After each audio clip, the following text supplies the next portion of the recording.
भव्य मंदिरों अंतिम तीर्थंकर भगवान वर्धमान स्वामी के शासन काल में विराजमान होकर श्री कलराश्यासनाथ भगवान की परम सन्निधि में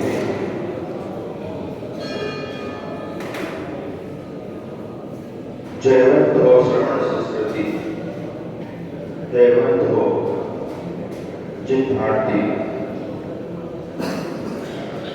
यहाँ भगवान सर्वज्ञ प्रभु ने सभी भव्य जीवों के लिए उपदेश दिया था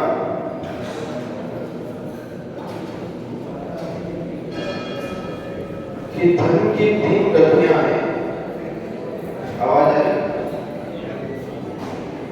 धन की 3 गतियां हैं, दान, भोग और नाश। जो पुण्य का धनवान है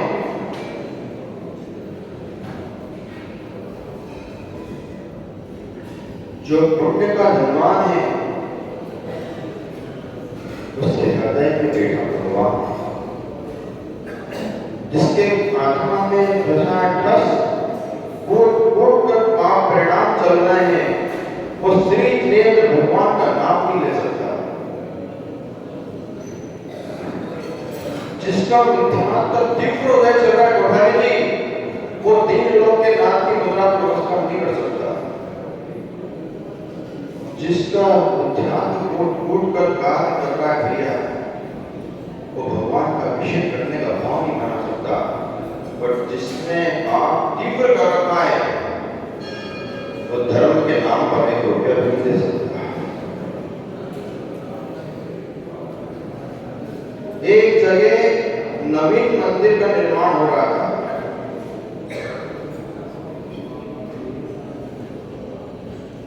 गौर से सुनना कोठारी जी, एक जगह नवीन मंदिर का निर्माण चल रहा था।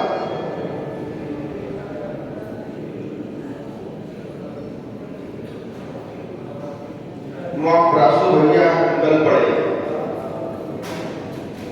वासन का निकलना हुआ तो एक मजदूरी करने वाले मजदूर से, मिस्त्री से, श्रमिक से प्रासु भैया ने बोला, क्या कर रहे हो भाई? क्या कर रहे हो? आवाज आई? अध्यक्ष जी आवाज आई? प्रासु भैया ने पहले में समय सोचा, क्या कर रहे हो? श्रमिक कहता है, क्या करूं प्रासु भैया, क्या करो भैया जी, शास्त्री जी, पापी पेट का सवाल है, इसलिए मजदूरी कर रहा हूं। फिर और आगे गए,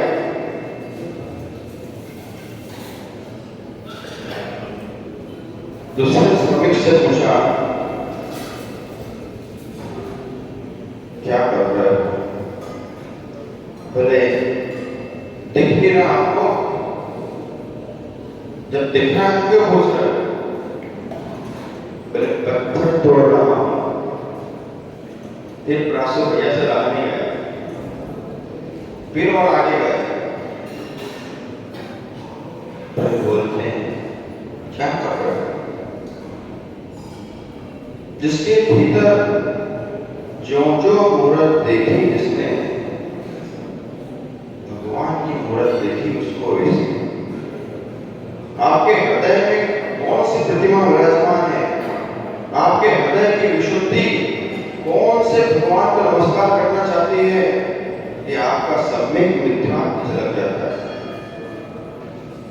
एक पुत्र अपने पिता की बात को नहीं मान रहा है, मिथ्यात्व को सर टेकने जा रहा है, लेकिन भगवान दिनेश के दर्शन करने नहीं आ पा रहा है। उसका मिथ्यात्व उठाएगी, तीव्र चल रहा है। जब तीसरे मजदूर से प्रासु भैया ने पूछा, क्या कर रहे हो? उस अंतिम श्रमिक ने जो जवाब दिया वो सुनने लायक था। उसने कहा मैं भगवान का मंदिर बना रहा हूं।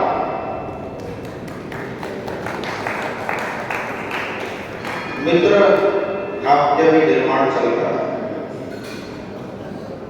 जिसको अपने निर्माण के लिए, जिन जिन जीवों को अपने निर्माण के लिए पुण्य एकत्रित करना हो, वो नवीन जिनालय के लिए धन का सदुपयोग करें।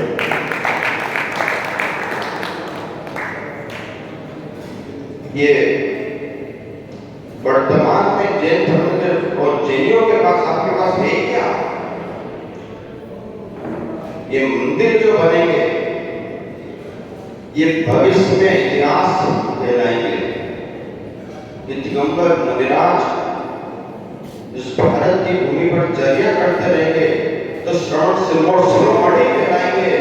विहार करते रहेंगे तो महावीर की परंपरा वाले कहलाएंगे। और यदि आप दान देते रहे तो आप दान की परंपरा को चलाते रहेंगे।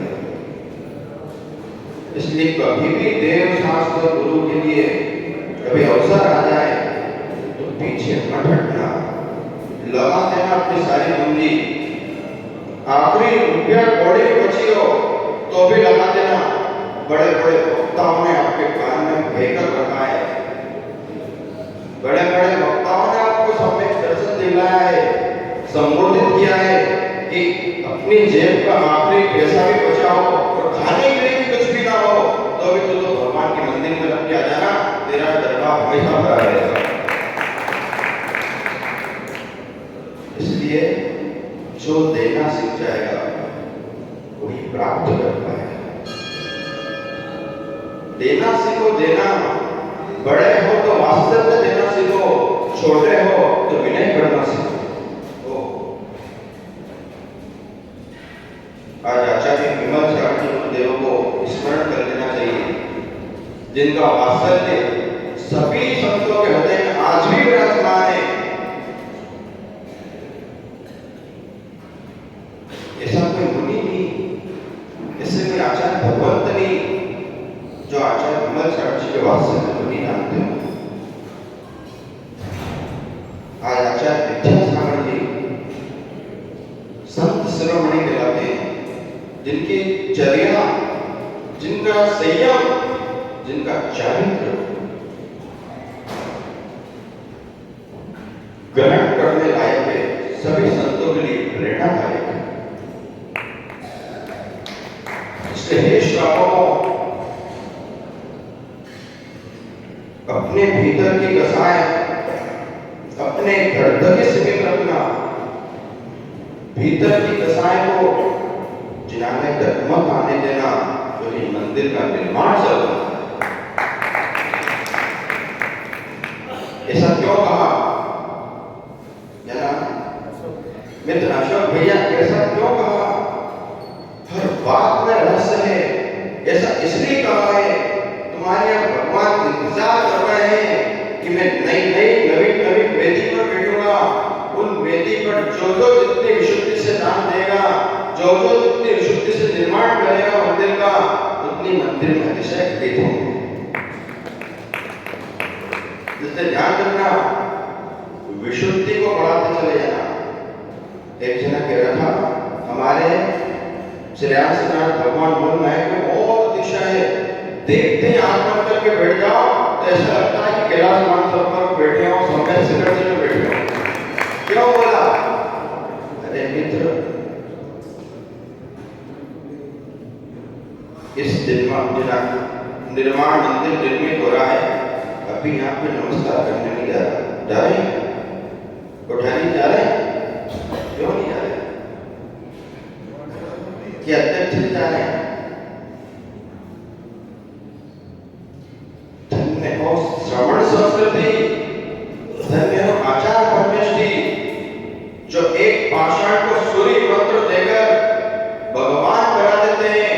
और भगवान यदि एक चूने और पत्थर के मंदिर में जाकर बैठ जाते हैं तो पत्थर भी कुछ हो जाता है। इसलिए हे कांदो कॉलोनी वालों, अपने इस जिनालय को इसी प्रकार विशुद्धि से भरा हुआ रखना।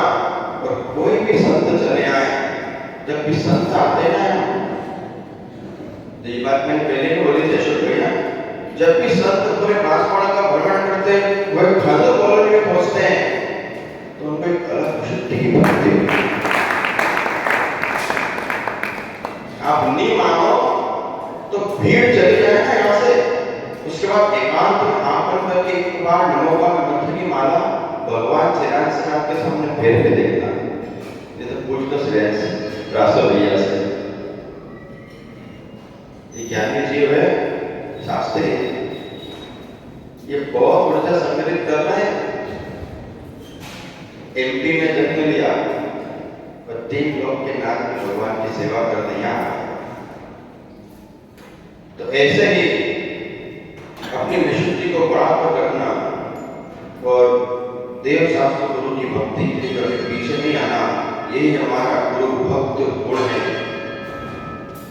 इन्हीं मंगल भावनाओं के साथ सबका कल्याण हो, मंगल हो। बोलिए श्री राम।